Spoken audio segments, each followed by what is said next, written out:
Assalamualaikum warahmatullahi wabarakatuh. Perkenalkan, nama saya Aisyah Utami dengan NIM 856114897. Di sini saya akan menjelaskan tentang pilar-pilar pendidikan menurut Ki Hajar Dewantara. Yang pertama, pilar pendidikan Ki Hajar Dewantara di era digital.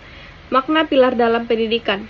Dalam dunia pendidikan, pilar dapat diartikan sebagai dasar atau tiang penyangga yang menjadi kekuatan utama dalam menjalankan sistem pendidikan.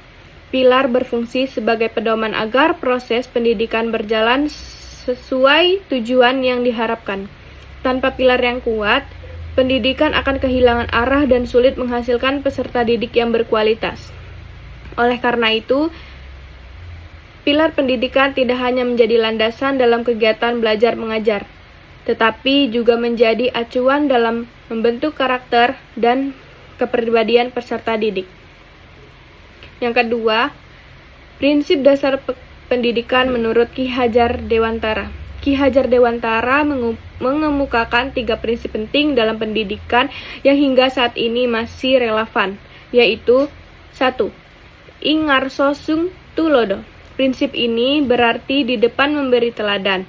Seorang guru harus mampu menjadi contoh yang baik bagi peserta didik, baik dalam perilaku, sikap, maupun cara berpikir.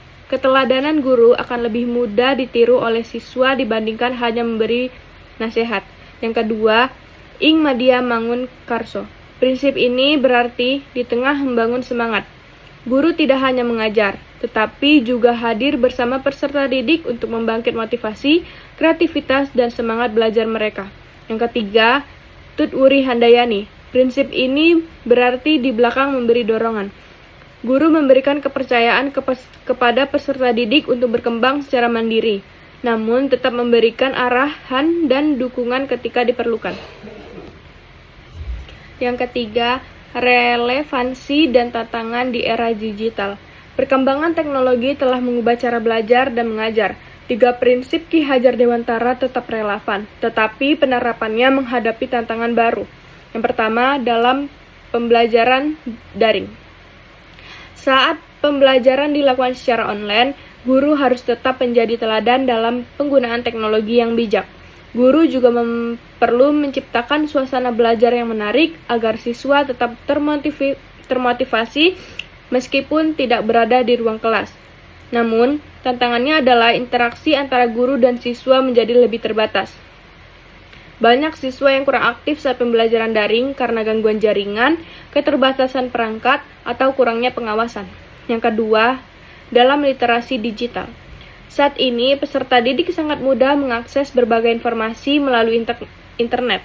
Disinilah peran guru sangat penting untuk membimbing siswa agar mampu memilah informasi yang benar dan menghindari berita palsu. Contoh nyata yang sering terjadi adalah siswa mengambil informasi dari sosial media tanpa memeriksa kebenarannya.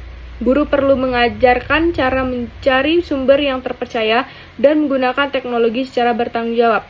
Ketiga, dalam pembentukan karakter.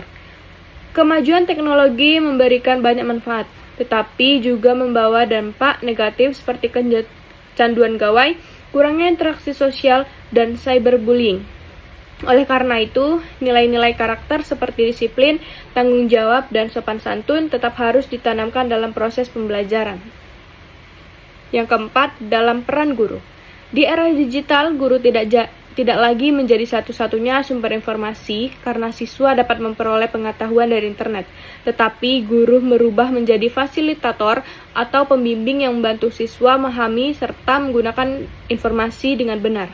Tantangannya adalah guru harus tetap meningkatkan kemampuan digital agar tidak tertinggal oleh perkembangan teknologi yang semakin cepat.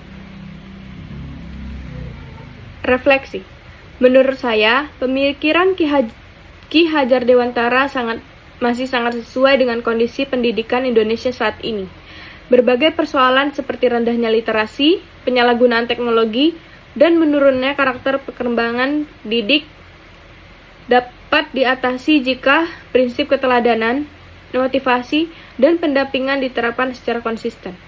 Sebagai contoh, guru yang memberikan teladan dalam penggunaan sosial media yang positif akan membantu siswa memahami etika digital.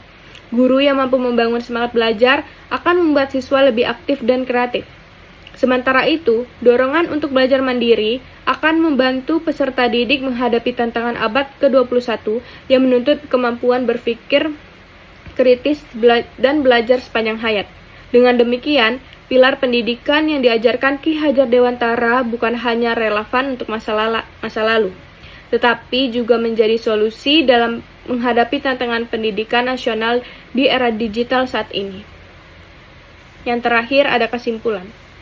Pilar pendidikan yang dikemukakan Ki Hajar Dewantara merupakan landasan penting bagi pendidikan Indonesia. Ketiga prinsipnya, yang pertama Ing Ngarso Sung Tulodo, kedua Ing Madya Mangunkurso, dan yang ketiga Tut Wuri Handayani. Masih sangat relevan di era digital.